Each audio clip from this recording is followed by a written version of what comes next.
أعوذ بالله من الشيطان الرجيم بسم الله الرحمن الرحيم الحمد لله رب العالمين وصلى الله على سيدنا محمد وآله الطاهرين. Verse number 22 of Surah Ar-Rum وَمِنْ آيَاتِهِ خَلْقُ السَّمَاوَاتِ وَالْأَرْضِ وَاخْتِلَافُ أَلْسِنَتِكُمْ وَأَلْوَانِكُمْ إِنَّ فِي ذَلِكَ لَآيَاتٍ لِلْعَالِمِينَ. Among his signs is the creation of the heavens and the earth, and the difference of your languages and colors. There are indeed signs in that for those who know. This verse is continuation of a set of verses which dealt with the signs of Allah subhanahu wa ta'ala. When we were examining the previous verses, we mentioned that at least in this realm, we cannot have direct knowledge of Allah subhanahu wa ta'ala, direct experience of understanding that being who is the creator of all creation, except for, of course, very chosen individuals. What we can have and what Allah is directing us to ponder on is His signs. Through the signs that we see, we can have an understanding of God. We are directed towards Him. We have no choice but to recognize His existence. And this is why these set of verses talk about ayat one after another. Now another ayat, another signs of Allah subhanahu wa ta'ala, which is mentioned here, are خَلْقُ السَّمَاوَاتِ وَالْأَرْضِ وَاخْتِلَافُ أَلْسِنَتِكُمْ وَأَلْوَانِكُمْ. The creation of the heavens and the earth. First of all, creation of the heavens and the earth. As we progress in science, as we progress in our instruments of measuring and of examining, understanding the world around us, we come to a knowledge of wonders of what is around us in terms of universe. خَلْقُ السَّمَاوَاتِ وَالْأَرْضِ. There are billions of galaxies. Only in our galaxy, they estimate between 100 billion to 400 billions of stars to exist, which our sun is just one of those stars with an average size. So it is amazing. And there are, in our galaxy, there are these billions of stars, and there are billions of galaxies. And some estimates say there are 2 trillion of galaxies. And who knows what is the size of the world? What is the size of the universe? These are just estimates. These are just what our instruments allow to estimate at this moment. And of course, we are not familiar with the wonders of it. We just have a very superficial knowledge about it.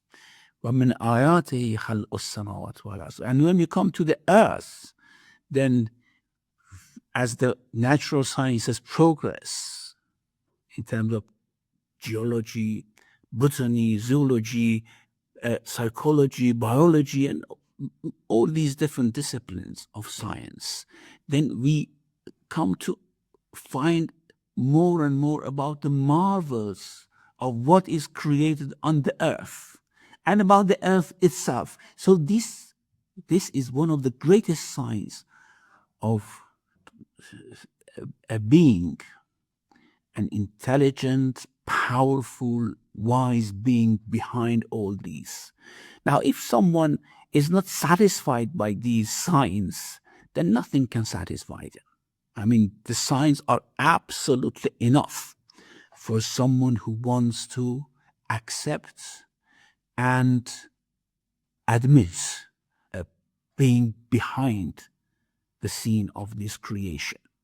So each discovery stands as a testament to the provider, to the wise, to the intelligent being behind the creation. So one is this, min ayati khalqu samawati wal ard. The other, وَاخْتِلَافُ أَلْسِنَتِكُمْ وَأَلْوَانِكُمْ, the difference of your languages and colors. This can be understood in two ways.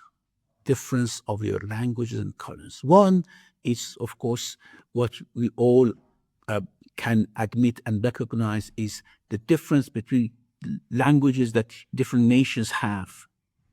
Several thousand languages that is known around the world. Every specific community separated from another community have developed their own language. So اختلاف ألسنتكم, difference of your languages, and the colors, of course, black, white, other human colors, other hues of human skin. Now, this is one way of understanding it. Another way, which is a bit more subtle, is that every individual have their own specific tone, voice, pronunciation, speech pattern.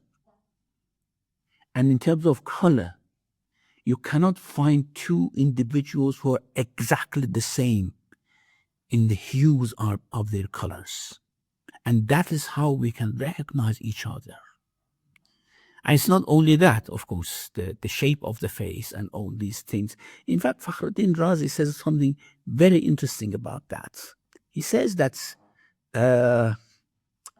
in his exegesis, the Tafsir al-Kabir, he says that human recognition of one another must occur either through the eye or the ear. That's very clear. To facilitate the visual identification, God has created varieties in colors, appearances, and facial features. For auditory recognition, he has established differences in voice and vocal tones. I mean, if a person is coming in, and a familiar person is coming in without having put an eye on him, you can, by his voice, you can recognize him. By the way he speaks, you can recognize him. So that is something which points to the importance of this difference of voices. Al-sanatukum. Al-sanatukum here means the specific language, voices that every individual have. So for auditory recognition, he has established differences in voices and vocal tones. Indeed, throughout the entire world, he says, one cannot find two humans who are completely identical in both facial features and vocal patterns. And consider how the human face, a relatively small organ, and the human voice, a seemingly simple matter, manifest in billions of distinct forms through divine power. And this diversity itself stands as one of the greatest signs of His Majesty. I mean, we have billions of human beings on the earth, and rarely you can find two human beings exactly having the same voice, the same face, the same color. It's very rare. And in the case of twins as well, I mean, if they are exactly similar, then we will have problem in recognition and many other problems that may follow. So, اختلاف ألسنتكم وألوانكم may be interpreted in two ways. That is, different languages of different nations and different colors of human race, or different languages, tones, voices of different individuals and the hues of the colors that each individual have. إن في ذلك لآيات للعالمين. There are signs in that for those who know, for the knowledgeable. The knowledgeable, those who know, can reflect in these. Those who know how immensely complicated and wonderful the universe is can find these signs. And those who ponder and reflect on these differences of human beings and And these are only, I mean, the facial or apparent differences. When we go to differences of personality, differences of souls, differences of inclinations, tastes, that makes a huge, compelling sign of the great creator behind everything. Verse number 23, وَمِنْ آيَاتِهِ مَنَامُكُمْ بِاللَّيْلِ وَالنَّهَارِ وَابْتِغَاؤُكُمْ مِنْ فَضْلِهِ إِنَّ فِي ذَلِكَ لَآيَاتٍ لِقَوْمٍ يَسْمَعُونَ. And of his signs is your sleep by night and day, and your pursuit of his grace. There are indeed signs in that for a people who listen. Look how different are the ending of these verses. لقوم يتفكرون لقوم يسمعون للعالمين. So these different signs need different types of reflection, as it is mentioned in exegesis of different commentators. Now, وَمِنْ آيَاتِهِ مَنَامُكُمْ بِاللَّيْلِ وَالنَّهَارِ, you're asleep by night and day and your pursuit of his grace. It means you're asleep by night and day and your pursuit of his grace by night and day, because not everyone works at day. A limited number of people work during the night. So both during the night and during the day, we sleep, we wake up, and of course we seek, we pursue his grace and blessings. وَابْتِغَاؤُكُم مِّن فَضْلِهِ. Although in some verses we have that the night is the time for rest. The night is like a dress which covers everything.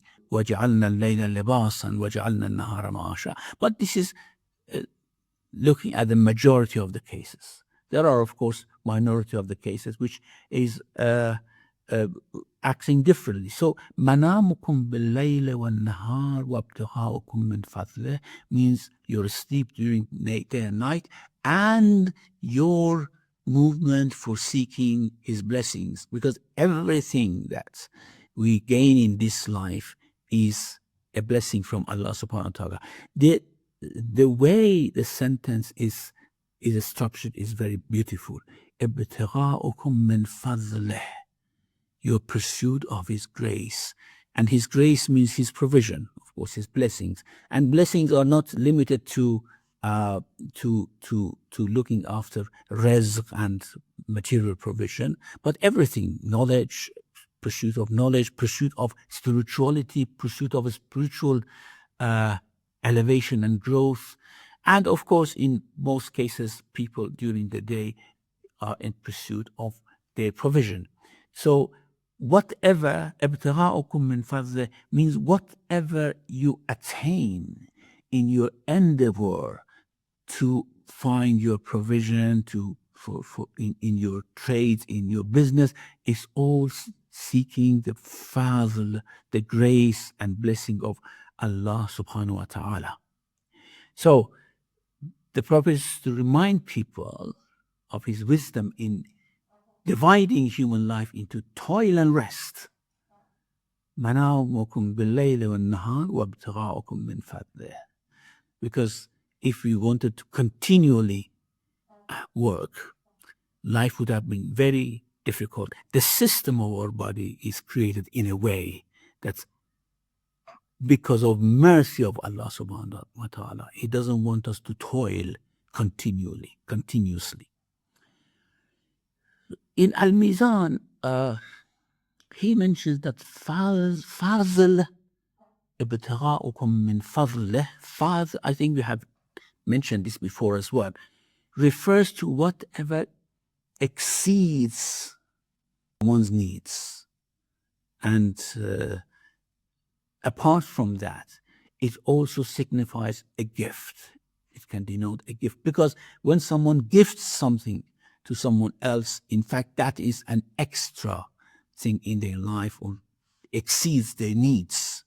So in this verse, it refers to sustenance as seeking the fazl, ibtigha'u fazl, wa ibtigha'ukum min fazlih, which he says this means sustenance. But as I said, this may have a wider meaning. And everything in this world is fazl from Allah subhanahu wa ta'ala, because he doesn't need it. He doesn't need anything in the creation. So everything is his fazl, something which is which exceeds his needs, or he doesn't have any needs actually. It's just a metaphor that you are using. And therefore the verse is pointing us to a very important point in our pursuit, and that is, whatever you gain, whatever you are pursuing, do not forget that this is fazl from Allah subhanahu wa ta'ala. And here the ending is inna fi dhalika la'ayatin liqawmin yasma'un. There are signs in that for those who hear. And ayatin liqawmin yasma'un, again, Allama Tabatabai mentions something very interesting. He says, sleeping by night and pursuing provision by day needs a very complicated system, not only in our body, not only on the earth, in the solar system and in the universe. It all has become harmonized so that we can have this cycle of rest and work, rest and work. He says that the sign in the creation of man is his effective powers that motivates him to seek sustenance and meet the needs of life for survival through movement and striving. This very motivation, where every morning then that we wake up, we have motivation to move for sustenance, to move to refresh our life and to move towards continuation of life. This motivation is something that God has put inside us. And then after that, then guiding him to rest and stillness, means guiding his body to rest and stillness, to remove the troubles of striving and renew the preparation of powers, again for the next day, bodily powers for the next day, bodily psychological power for the next day, and then allocating the alternating night and day for striving and stillness, for working and resting, and causing the existence of night and day through celestial conditions established by the movement of the earth. And harmonizing all these together, certainly there are signs for those who hear these things, who listen when Allah speaks about it and reflects in the inna fi dhalika la'ayatin liqawmin yasma'un, and also yasma'un da'wat Allah, those who listen to the call of Allah subhanahu wa ta'ala for reflection. The other verse, talking about other signs of Allah subhanahu wa ta'ala, وَمِنْ آيَاتِهِ يُرِيكُمُ الْبَرَقَ خَوْفًا وَطَمَعًا وَيُنَزِّلُ مِنَ السَّمَاءِ مَاءً فَيُحْيِي بِهِ الْأَرْضَ بَعْدَ مَوْتِهَا إِنَّ فِي ذَلِكَ لَآيَاتٍ لِقَوْمٍ يَعْقِلُونَ. And of his signs is that he shows you the lightning, arousing fear and hope. And he sends down water from the sky, and with it revives the earth after its death. There are indeed signs in that for a people who apply reason.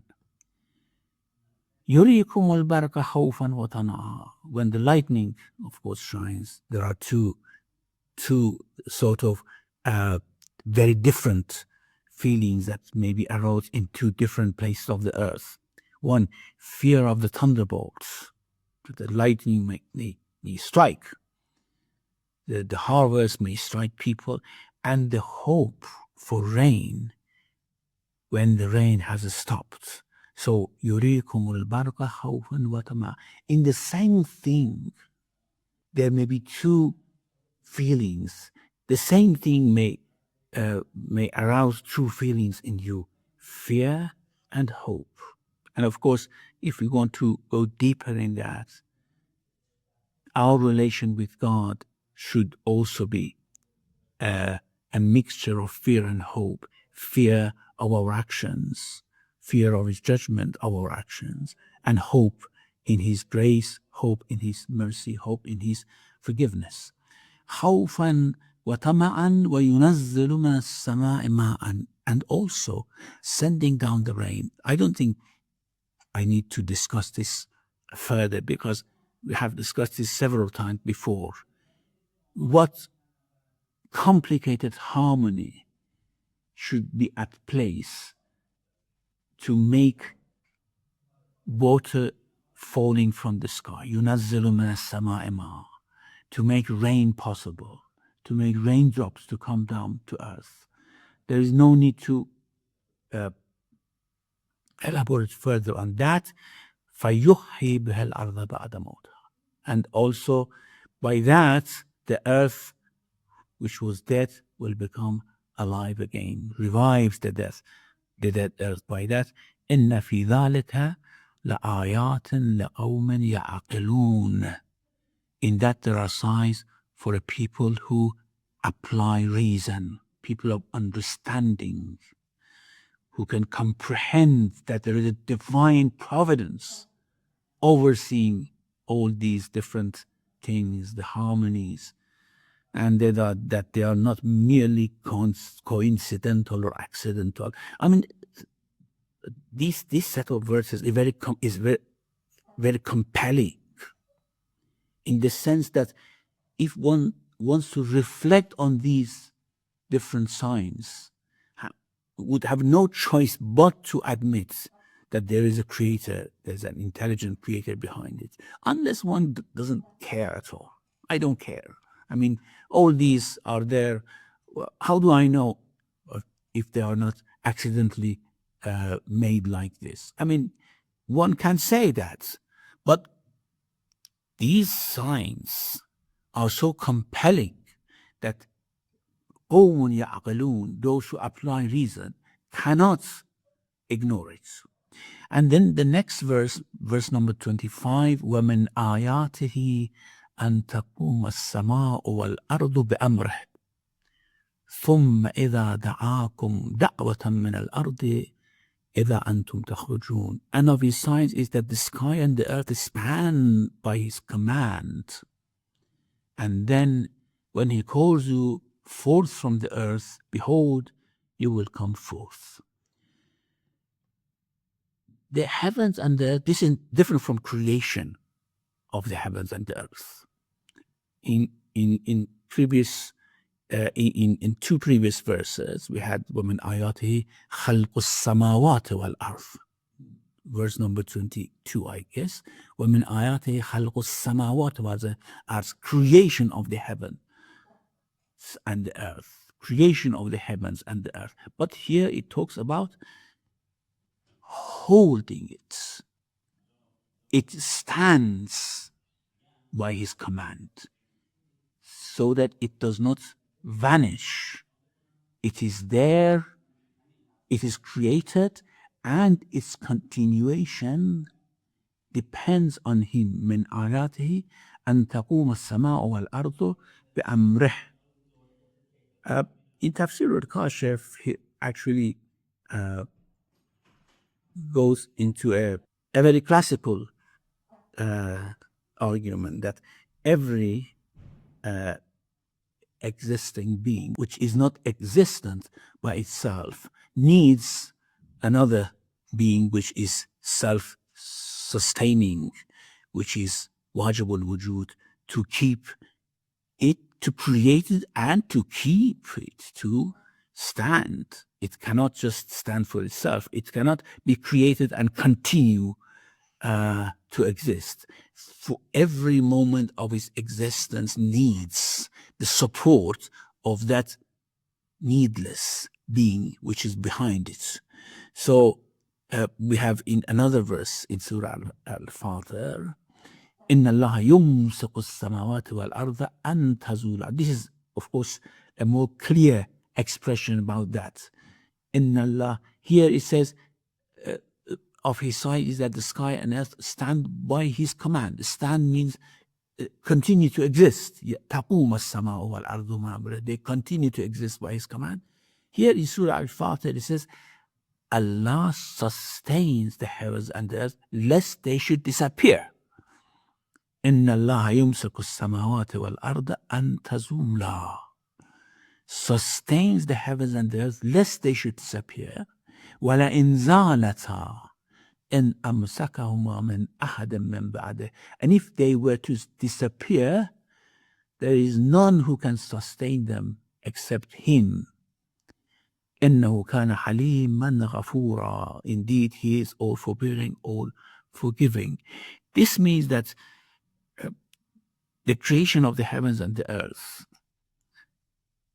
is one thing, but keeping it to continue to exist is another thing. This is different from the watchmaker theory of William Paley, who said the world is like a watch, and it certainly needs someone who has made it. And when it's made, of course, it continues to work for itself. No, it does not continue to work for itself. If one moment of inayatullah, of the specific grace of God, specific attention of God to the creation is lost, then of course everything would collapse. So, وَمِنْ آيَاتِهِ أَن تَقُومَ السَّمَاءُ وَالْأَرْضُ بِأَمْرِهِ. How can this be a sign? Well, we cannot see it.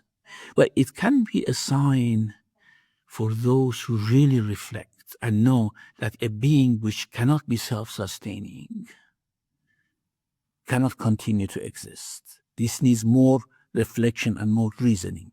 أَن تَقُومَ السَّمَاءُ وَالْأَرْضُ بِأَمْرِهِ. Why بِأَمْرِهِ? Why not بِفَعْلِهِ? That of his side is that the sky and the earth stand by his command. It would have been better to say by his act, by his attention. وَمِنْ آيَاتِهِ أَن تَقُومَ السَّمَاءُ وَالْأَرْضُ. By his attention, by his action, by his keeping them. Of course, keeping them is just his action as well.